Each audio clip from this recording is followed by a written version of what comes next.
Hey, welcome to the channel. I'm Ed, and these are knives that I buy myself and I give you my take on. And today I got another one from Daggerr. They're a Russian company.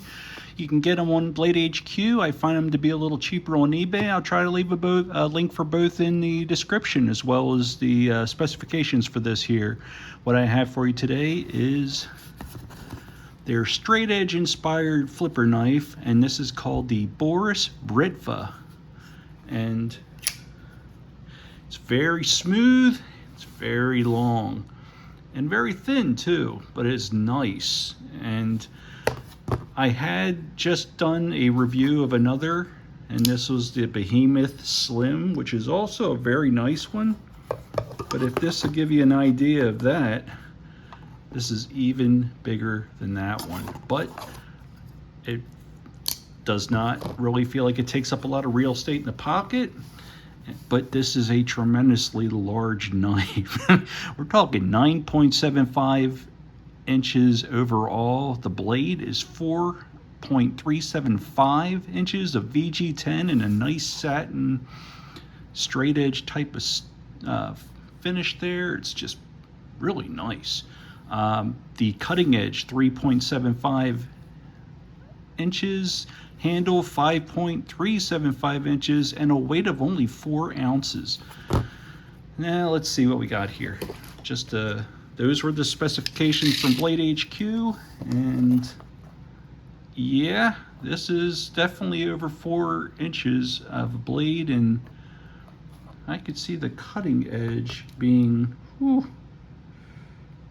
yeah, 3.75 sounds fair.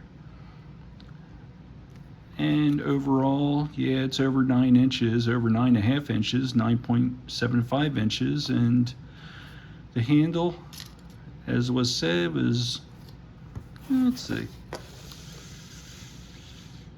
Yeah, it's over 5 inches. It's 5 point, looks like 3/16 maybe, or give or take. Let's see what the width of this here is. So I'm looking at right at 1/2 inch, and this is really a nice one. I find it to even be a thinner blade and sharper than the Behemoth. It really had no problem taking the hairs off of my arm. Let's see. Oh yeah. Let's see if I can do that this way. Oh, you can see it. Hardly any drag on that at all. This is really something neat, and the traction on the G10 is pretty nice, and the backspacer all the way up with that same color of this ivory type of G10. This is offered in different colors, and like all all Daggerr knives, for the most part, I always see with this screaming monkey like skull, and that is reversible, so that's pretty cool. I do believe that there's not a lot of hardware on this, but I don't know, this is a T6,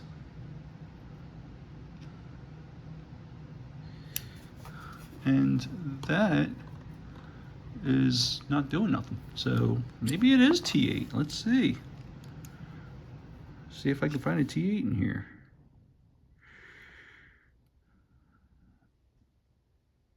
Is that a T8? My apologies. Let's see.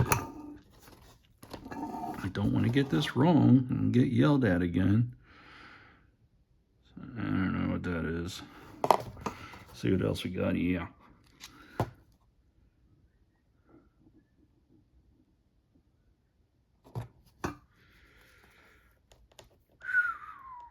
Not to take up a lot of your time here, but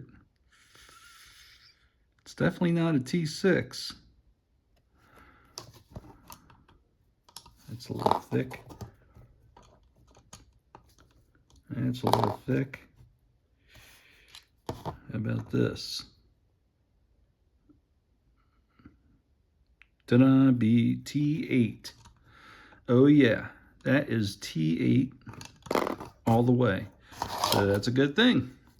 So if you wanted to get ahead and take this apart. You don't have to worry so badly about those T6 screws stripping out. You got a decent lockup here. And did I mention how smooth this thing is? It's kind of like, you better get your fingers out of the way because that is guillotine dropping. And look at that deployment. That is very much like your traditional type of, what do you call it, straight razor. And it's pretty nice. Again, solid lockup. Get out of the way there. You can do it that way if you want. I've been just, whew, that was close. Yeah, you better make sure your fingers are out of the way because there's nothing stopping this. But just like a regular front flipper, you can do it like that too.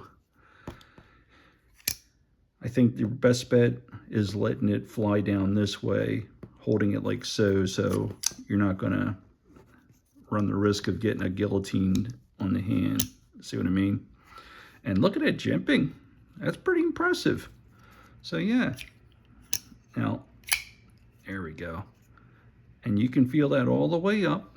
And you do got plenty of space there for finger choil. I'm sure you could shave with this thing. Not a problem. But I did see on their site, or at least their YouTube page, where they're putting this thing through some use, man. So there's no doubt you could probably do that. You got a very generous lanyard loop, lanyard hole there for if you want to do that. I really am always a sucker for this type of color, the ivory.